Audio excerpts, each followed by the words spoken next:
Perkenalkan, nama saya Umu Zahro dengan NPM 10242408. Saya dari kelompok 5 akan mempresentasikan hasil materi yang sudah kami cari bersama-sama tentang obat-obat parasimpatolitik. Sebelumnya teman-teman pada bertanya, apa itu parasimpatolitik? Sebelumnya saya akan menjelaskan definisinya dulu. Jadi, parasimpatolitik adalah obat yang menghambat sistem saraf parasimpatik. Lalu dia bekerja dengan memblokir reseptor asetilkolin dan muskarinik. Dia juga disebut sebagai antimuskarinik atau kolinolitik. Mekanisme kerja parasimpatolitik yang pertama, dia menghambat reseptor muskarinik, yang mana dia adalah reseptor utama dalam sistem saraf parasimpatis. Kemudian, reseptor ini biasanya teraktivasi oleh neurotransmitter asetilkolin. Ketika obat parasimpatolitik mengikat reseptor ini, efek yang biasanya ditimbulkan oleh asetilkolin adalah seperti penurunan detak jantung, kontraksi otot polos, peningkatan sekresi kelenjar, dan yang ketiga itu efek organ dan sistem tubuhnya. Yang pertama, dia mengalami peningkatan detak jantung. Yang kedua, berkodilatasi. Yang ketiga, pengurangan sekresi kelenjar. Dan yang terakhir adalah relaksasi otot polos. Klasifikasi parasimpatolitik, yang pertama ada alkaloid alami, yang kedua derivat sintetik atau semi sintetik, yang ketiga obat dengan efek antimuskarinik ya, sebagai efek samping.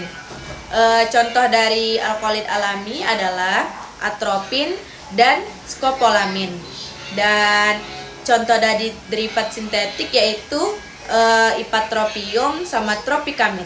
Dan yang terakhir, obat dengan efek antimuskarinik itu contohnya adalah difehidramin dan amitrapin.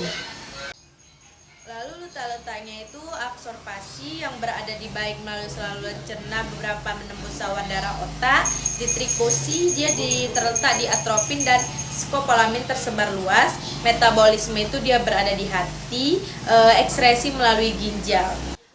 Baik untuk efek-efeknya itu yang pertama, efek pada sistem kardiovaskular itu jantung, yang kedua efek pada sistem pernapasan, saluran nafas, yang ketiga efek pada saluran pencernaan, yang keempat efek pada sistem urinaria, saluran kemih, kelima efek pada sistem saraf pusat yaitu otak, yang keenam efek pada mata, yang ketujuh efek pada kelenjar, dan yang terakhir efek pada suhu tubuh.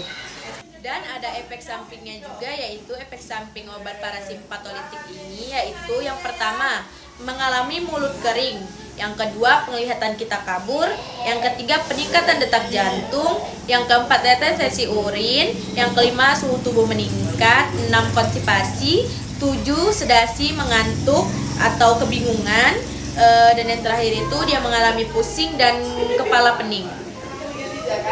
Lalu di sini juga ada kontraindikasi, yaitu kontraindikasi obat parasimpatolitik. Yang pertama, glaukoma sudut tertutup. Yang kedua, penyakit jantung dan gangguan irama jantung. Yang ketiga, hipertensi, tekanan darah yang tinggi. Lalu yang keempat, penyakit prostat, pneumonia prostat, hiperlesia. Yang kelima, obstruksi saluran pencernaan atau saluran kemih. Lalu apabila teman-teman mengalami overdosis parasimpatolitik, di sini juga saya akan menjelaskan penanganan overdosis parasimpatolitik. Yang pertama, yang pastinya kita harus memberhentikan pemberian obat. Yang kedua, pemberian physostigmine. Yang ketiga, pengolahan hipertermia atau panas tubuh tinggi. Keempat, penggunaan obat penenang, sedatif. 5, pemberian oksigen dan ventilasi. Itu jika perlu ya. Jadi jika tidak perlu, dia tidak perlu menggunakan pemberian oksigen atau ventilasi. Yang keenam, pemberian obat penurun tekanan darah, dan itu juga jika diperlukan. Dan yang terakhir adalah terapi cairan dan elektrolit. Jadi teman-teman, dari materi yang sudah saya sampaikan semua ini, kita dapat menyimpulkan bahwa obat parasimpatolitik itu adalah obat yang bekerja dengan menghambat sistem saraf parasimpatis melalui penghalangan reseptor muskarinik yang mengarah pada berbagai efek fisiologis seperti peningkatan detak jantung, berkondilasi, pengurangan sekresi kelenjar, dan relaksasi otot polos. Mereka digunakan untuk mengobati berbagai kondisi medis seperti bradikardia, PPOK, motion sickness, dan dalam proses bedah. Namun penggunaannya harus hati-hati karena dapat menimbulkan efek samping yang signifikan, termasuk mulut kering, penglihatan kabur, dan peningkatan tekanan intraokular. Oke, mungkin cukup sampai di sini materinya. Saya harap teman-teman semua yang mendengarkan dapat memahaminya secara jelas. Kurang lebihnya saya mohon maaf. Billahi taufiq wal hidayah. Wassalamualaikum warahmatullahi wabarakatuh.